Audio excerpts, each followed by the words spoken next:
the teams that have got strong numbers here tonight. So he's saying that, yeah, doing okay by Lobs Esports, Synergy Sim Racing, for example, might be able to get a couple of drivers up there, but mainly also, yeah, Trans-Tasman and Evolution Racing Team. I also would say watch out for them to have a couple of strong results here once again as well, of course. They're probably the big four on numbers, I would suggest. But then again, we might have a couple of drivers who can shake it up if they get the right drafting partners out there. And it's funny how that can change too. You know, you always have that game plan in the back of your mind that you're going to team up with your teammates if you're lucky enough to have a few of them in and around you. But sometimes it works out that you just start racing well with someone as the race goes on. They trust you, you trust them. And it's funny how you can work together with other people. And, you know, it could be so left field that you don't expect it. But, you know, people out there are opportunistic and they want to make the most of the advantage that they can get. So if it means working with someone else, ideally you want to work with a teammate, but you'll grab anything you can, especially around this place. Yep, every little bit will count here tonight. Yeah, qualifying certainly will be important in the races, of course. Every advantage you can grab here tonight, whether it's on strategy, whether it's on track position, it'll all be critical as we get towards the end of the race. And then, of course, the race to the flag. So, not long left in this one here, and then, yeah, almost time to go.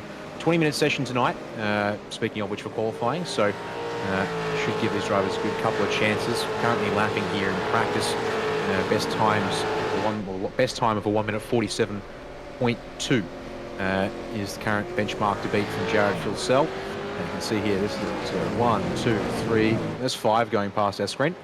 I'd say it's probably at least 9 or 10 drivers all going in a row there, just to give you an example. And look at them immediately fan out as well to break away and not give any advantage down the start finish straight. And it's funny, you say it's a 20-minute quali, but, you know, at the end of the day, that goes past so quick because obviously these guys will be out there, they'll have their out lap, they'll do their hot lap, and if everything goes right, they'll dart back into the pit lane. But if you make a mistake, have a little bit of a whoopsie, you might decide to push on again. But if you decide to abort, that's when the pressure starts to mount because it's quick for that clock to start ticking away. And although it sounds like you got plenty of time up your sleeve, it's amazing how quick it can get away from you when the pressure starts to build. I mean, yeah, and given the temperatures at the moment in the session as well, I'd even argue that if drivers make an error, there's probably going to be no second chances for the tyres, unless we're right in the dying minutes of the session and drivers are still looking for a time. I would expect, for the most part, everyone, if there is a mistake that happens, they will be immediately straight back to the pits, even though that'll put them off sequence with those who don't make a mistake. By contrast, so only a couple of drivers now left out on circuit as basically the rest of the field lined up in the pit lane to get ready for the session to change over. One of the drivers there out on circuit as he goes up through the Variante della Roggia, Blake Warboys for WKMP Simsport. He's one of the drivers who has put in some decent results this season, but will possibly be a little alone tonight, given he doesn't have any other teammates in the service. So he might be one to watch in terms of how well can he get in the train without being left behind Sandman in these next 20 minutes. Reminds me a little bit of the old NASCAR style racing where at Talladega, you know, or Daytona, you always want a drafting buddy, and that, you know, it's not essential around here, but it does make a big help. You know, you can make your night a lot easier because if you are by yourself and you just lose touch with the leaders and they're all bunched up, you will just see them slowly just start to pull away from you little bit by little bit. So I think everything else helps, and that's what they'll be trying to do, is just trying to keep some sort of draft on the front of the nose of that car. All right, out they come of the pit lane. It's time for the race to see who can get themselves the place seat pole position here tonight from Monza. Well, I say a race, really, at the end of it all, as long as you can get a time on the board before be the driver at the top of the boards. When the time hits 0, that will be what matters, of course, here tonight, as we look to see it appears Jared Filsell will lead the train away from the lane, but in amongst the train there, you can see Dylan O'Shea for 9.5 Simsport, Tyson Broad from Drop Bear Motorsport. Also got Adam Briggs, I'm seeing there for Synergy Sim Racing, although got Griffin Garner looking to make his way up to join his Doing Okay by Lobs Esports teammates at the front. course, yeah, obviously have been coming in to make some fill-in appearances this season, Sam M, and as a result, in the time since I last filled in on any broadcasting duties for this series, so obviously some big changes to certain drivers such as Andrew Gilliam and Griffin Gardner joining Lobs Esports, Ricky Zetsov returning to 9.5 Sim Sport, meaning that drivers from Pavilion Esports have been a bit reduced in terms of numbers for this series. So this will be an interesting chance to see who can make the most of it here. As you also see nice, gentle outlap here, of course, as they look after the tyres. Yes, you touched on how hot the track is, and that's exactly what they're doing. They're babying them at the moment. They want to make the most of that rubber when they get round to the start-finish line, and they're not pushing out crazy times just to get to the start-finish line. It's all about just taking it easy. They're all pretty much happy to be line astern. They're all going to help each other a little bit. And just as I say that, we'll start to shuffle around there, but won't be too long. They're coming up to the final turn. You can see them just making their way to camera now, and they will be starting the first of their qualifying laps. And we talk about the time, how quickly it disappears. They haven't even started across the start-finish line, and we're almost at 17.5 minutes to go. So that time dwindles away pretty quickly, and these guys will know that playing in the back of their mind. Yeah, they were obviously 3 wide right towards the back of this train. Is up front. There it is for a moment there. Kurt Stemmer was in the middle of several drivers there for a second, but they start organising themselves as the rest of the Snake Air makes their way down the start finish straight towards around the Filio to get this first flying laps on the water. Indeed, nearly 3 whole minutes burned up by the outlap as they come through the first chicane here, up and over the curbs, try and get a straight exit so they can put the right foot down as flat to the floor, and then build up here for Curva Grande and the approach to the Della Roggi, the second chicane. Isn't it funny? You draw this track on a piece of paper and it looks fairly simple. Oh yeah, a couple of squiggly bits and a couple of turns there. We should be right, some long straightaways. But as we can see, the car's bouncing over the curbs there through the chicane. It's actually quite an art to get through there nice and fast and just get those cars up on 2 wheels and get through there nice. It really looks the part. It's very poetic, and when you get it right, it feels quite good. But it's funny how tricky this racetrack can be to get a decent fast lap round. I mean, part of it being complexity and simplicity, if that's even a thing you can say about places like this. The fact that to get the most out of this place, you've got to know this circuit like the back of your hand, perhaps even more so than some of the other places we will visit and have visited across the course of this season. Continue to focus on James Scott here in the 088. You can see that Dylan O'Shea, who is just behind him in the train, has lost a couple of tenths on this lap so far as they make their way towards Curva Parabolica, or say it's Curva Alboreto these days, officially, mind you, as we look for our first times to come onto the timing tower as they round the final turn here. We'll see what can James Scott do, because he's right up behind Griffin Gardner. This, I think, will be competitive. Timing says a 47.7 for James Scott. In fact, Dylan O'Shea goes to the top of the field. I didn't see that one coming based on what the our sector markers were saying at the time. Impressive work for the 19. Yeah, and those times are still adjusting all the way through the field, but that's a good banker. We talk about how crucial it is just to get a banker down because of how quickly these sessions can get away from you. So he'd be pretty stoked with that to go straight to the top of the timesheets as it plays out. Madison down crossing the line, only good enough for 16th position. So now it's a race for these guys to get back to pit lane, put on a fresh set of Dunlops and go again as we just get under 15 minutes to go. And then we'll get to see how slow they're willing to go on the second outlap. I can tell you the track temperature is increasing. We are almost about to hit 53 degrees Celsius. When you round it to no decimal places, we are at 53 degrees Celsius at this stage. So that's going to be something to watch out for. It was pretty slow for the first outlap. Will they go any slower on the second? Or are there drivers who are going to be thinking perhaps that they need to back it off a little bit? I'm seeing our current field spread is about 3 seconds. Whether that is a case of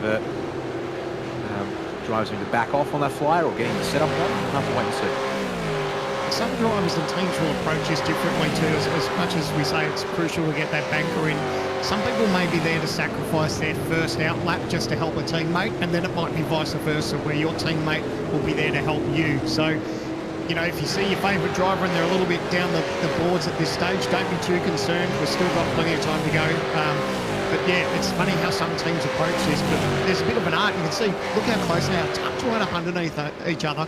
But there's an art to leaving enough space where you can benefit from that draft, but not trip over the person in front too. So then you'll start to lose that advantage, what you gain in the draft. So it's a bit of an art. It looks like these guys are squabbling a little bit, but that won't help the times. Yeah, no, it certainly won't. On the sin lap, though, it will mean they will just take their time to get, well, not take their time, they'll get back into the pits as fast as they can, as Josh Anderson's had a moment in the 36 TTR car. He's the car backwards on pit entry there. I just have a quick look for myself and see what's caused it. The biggest problem for him is he's now going to wait for everyone to go by so he can then spin around. That's going to cost him a good 30-odd seconds or so, and then also potentially lose him teammates. Yeah, just following in Brady Myers, just in too hot, and he actually got the pit entry, the divider between the racetrack and this pit entry part of the circuit there. So that will, yeah, for him, unfortunately, a bit of an awkward moment. Nothing more at the moment, though, critically. So he'll get back out there once again. It's just going to be take a little while to wind up there. So second attempt coming in. We have 30 drivers on the board with qualifying times. That does therefore leave us with, well, Griffin Gardner, no time yet. Robbie Gibbs, no time yet. Thomas Freeman, no time. Zach Ratcho White, no time. As speaking of replays, we'll go to an OG gear replay here on board with Josh Anderson. And just watch, he'll make contact on the left-hand side of the car here, Sam. Plume of brake lock smoke in front doesn't help either. And thankfully, that's minor in the grand scheme of things. And the beauty is he gets back to pit lane, so that'll all be sorted for his next run. But it just shows you how easy that can happen. He was either going to collect the back of his teammate or he caught the wall. Unfortunately, caught the wall. But I think it's the beauty that he's got too is that in a situation with Trans-Tasman Racing is that they've got a couple of cars here in this race. So I'm guessing one or more might have been able to hang back for him if he didn't get out of the lane quick enough. So we'll see how that plays out for the rest of this session. But yeah, not ideal, but the best time to do it is right at the start of quali if it's going to happen. All right, just have a look at some of the drivers. Just here, drivers, we've got Josh Anderson, 19th place, and speaking of Josh at that moment in pit entry, but also Brady Myers is currently in 24th. I think some of the Trans-Tasman drivers who are towards the back of the snake here, well, they say the big challenge is so many of our drivers, they're just waiting here, and they all line up on this run to the Barabola final turn. Try and find teammates. No one wants to be the first one to go, of course. You don't want to lead this train to turn one. Although it looks like it'll be in the hands of Dylan Rudd and Jared Phil-Sold to do so. And so I'm just watching everyone just get backing up, trying to find their spot, not hit anyone in front of them, and also critically now, not compromise the run-up, because they might be going so slow if they're not careful. It'll mean they're down on their personal bests once they get to the start finish line here and head for turn one. Yeah, I think something to forget about that is that, you know, starting your lap is all about your approach to the final corner too. You know, like you said, if you start a little bit too slow, you're going to carry that all the way down the front straightaway, which, you know, which can hurt you big time, because it's a decent run to that first chicane when you come out of that last corner. So they need to be very mindful of that, because that's that can be, you know, crucial tenths that you're giving away for absolutely no reason whatsoever. Yeah, I think definitely affected a few drivers on that first attempt. Was Griffin Gardner, Robbie Gibbs, Thomas Freeman, Zach Ratcho White, Ryan Walsh, Matt Kamara, Michael Whiting, Luke Mitchinson, Ian Ford, Blake Warboys, and Brenton Hobson, plus Brady Baldwin. Those are the drivers who didn't get a time in on the first attempt, which makes me think, now it could have been set up for the lap, it could have been an error somewhere during the lap. Obviously, for example, where Jake Maloney appears to have pulled over and aborted the run in number 29 Trans-Tasman Mustang. As we focus on Rick Kuznetsov here, looking to improve on provisional P7. 47.818 in behind his teammate Dylan O'Shea with that provisional pole for the 19 machine in front. See them hop the curbs here to Scari, try and use all the track they can whilst keeping the car pointed straight. And even here on the run to the final turn, they're still hitting a top speed of almost 280 kilometers an hour. And that's not the longest straight at this circuit. So definitely getting some speed here, and you can see the car complaining on the front left as they try and put the power down and try to transition that complaint to the rear left as they then wind up for the the run, and it looks decent across the line for Kuznetsov. He finds over 3/10 of a second. He'll go to second place. James Scott, though, has taken provisional pole away from Dylan O'Shea, who has dropped back to 5th. With Scott, Kuznetsov, Phil Sells, Rick Galt, and O'Shea, your top 5 here in qualifying with 8.5 minutes left.